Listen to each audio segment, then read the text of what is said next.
Hey, what's going on guys? Welcome back to the channel, and for today's video, we will be going over the LEGO Star Wars Ghost and Phantom 2. Set 75357 comes with 1,394 pieces and retails for $160. So taking a look at the box design, we can see that Ahsoka is down there in the bottom left, just like all of the rest of the Ahsoka sets.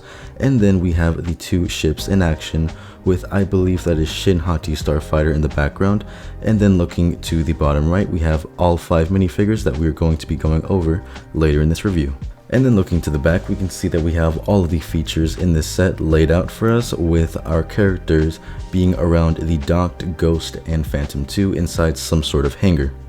But yeah, it is very nicely designed, and with that said, I think it is time to get into the actual review of the set. Taking a look at the ship, this is completely amazing the way that it turned out and the amount of details it has all around the ship.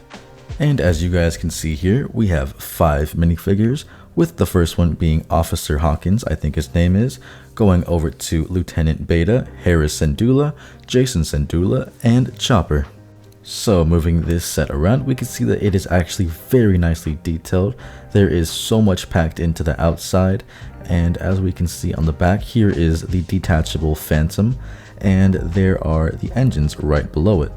And of course, the Phantom 2 does look a little smaller than we're used to seeing, but that is understandable because they do have to build it to scale with the Ghost. Moving on, you guys could also probably see the stickers that are scattered throughout this set, and that is something that I would like to go over with you guys. This is a very sticker heavy set, and as you can see right here, there is about 20 of them, which is very heavy on stickers, and I think might be a pain for a lot of you. And moving over to the minifigures, first up is going to be First Officer Hawkins.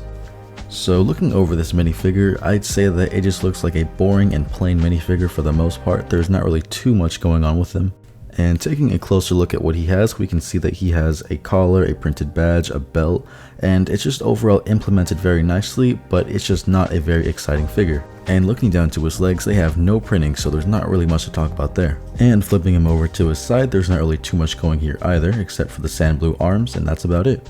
Moving over to his back, we can see that there is minimal detail with just his belt and wrinkles in his shirt. And next up is Lieutenant Beta, and taking a first look at him, we can see that he is a Mon Calamari, so that is a nice change up in the figure line. Taking a look at his pilot suit, it is very nicely detailed and it has a very busy design, so I'd say that this figure is one of the better figures in this set. Then moving him over to his side, we can see that there's not too much going on there, he just has blue arms. And taking a look at his back, we can see that there is some type of printed padding to his pilot suit, and not really too much else going on there. And next up is going to be Hera Syndulla, and taking a first look at her, we can tell that this is a very nicely designed minifigure. From the head all the way down to the torso and legs, everything about this minifigure is amazing. And taking a look at the back, we can see that there is nice detailing going from her head tails all the way down to her jacket with nice printing. And moving on to Chopper, we can see that there is not really too much going on here. It's just a regular astromech droid, so nothing really too exciting, but we can see that his metal plating is very nicely printed on, and he does have a bit of a change in detail when compared to the last one. And taking a look to his back, we can see that there is some more printing representing metal plating, but not really too much going on there. However, there is some pretty nice detailing. And lastly is going to be Jacen Syndulla, and one thing that just straight off the back LEGO got wrong is going to be his hair. His hair was supposed to be green, it's just like that in the show, and I guess LEGO didn't want to dye another piece a different color, so that was a cheap option on LEGO's part.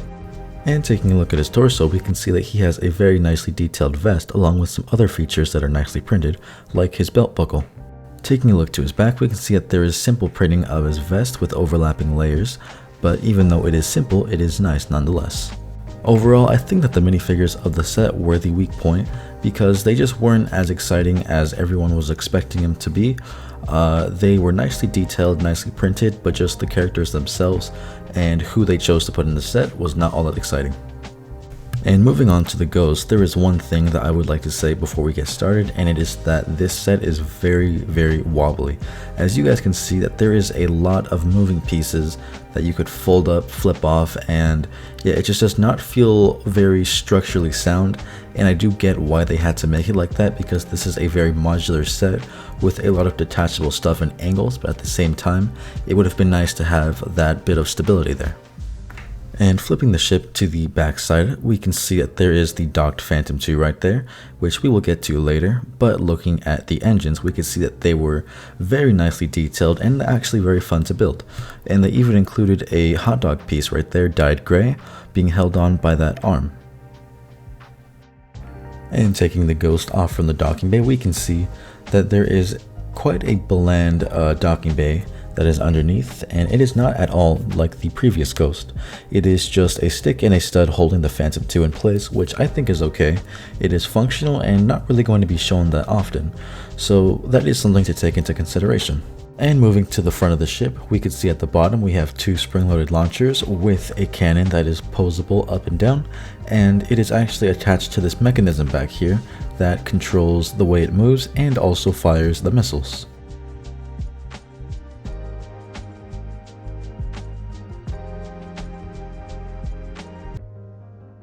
And moving over to the last outside play feature of this set, we can see that there is a ramp on either side that moves down to feed minifigures into the inside.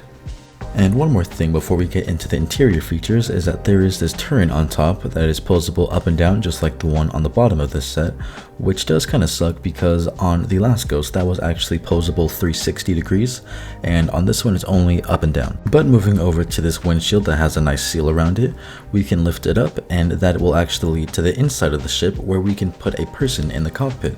And taking off the gunner's cockpit piece, we can see that it is going to be the whole roof of this set, and it is actually very nicely done because it can detach and attach very nicely thanks to this brick right here being the only source of connection.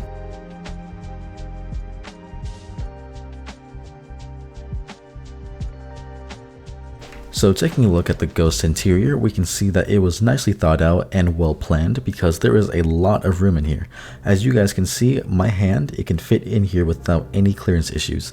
So if you are a kid that's trying to maneuver minifigures in there and play, you are going to have no problems at all.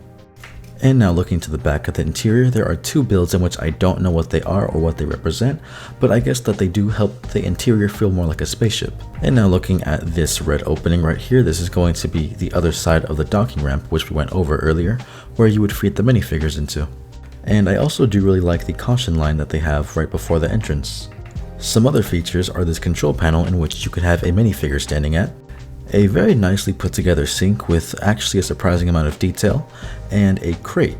When we open it up, we can see that there is some type of fruit in there. There was also some well put together steps leading up to the cockpit, and on top of that they are tiled off, making them look even nicer. And speaking of the cockpit, there's not really much to it. It is just a 2x4 plate with a control stick in front, and there's not even a chair, which I thought was pretty weird. One thing I will say though is I really love the pieces in which they chose to put this control panel together.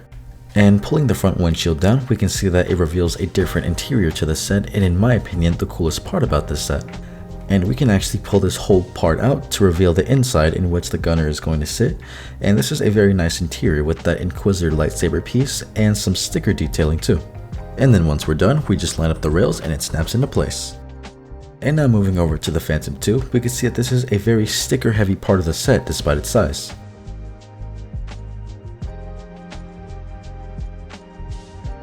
Taking a look at the back of the ship, there are minimal gaps which make this overall look better, along with the tiling that goes on the top and on the side of the ship.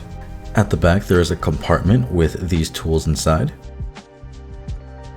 And at the back there are thrusters represented with transparent blue pieces instead of frosted blue pieces just like the Ghost.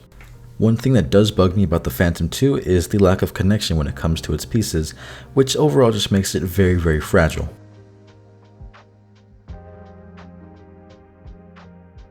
Moving on, this whole front portion of the Phantom moves down and not up to reveal a very nicely tiled off interior.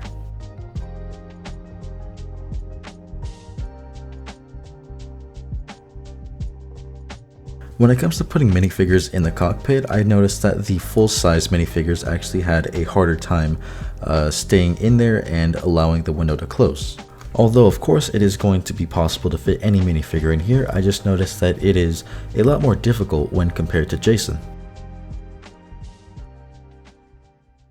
But that's all for today, so make sure to subscribe with notifications on and leave us a like if you enjoyed the video. Also make sure to follow our Instagram and leave any thoughts or suggestions down below. But with that, thank you all so much for watching, and we will see you all later.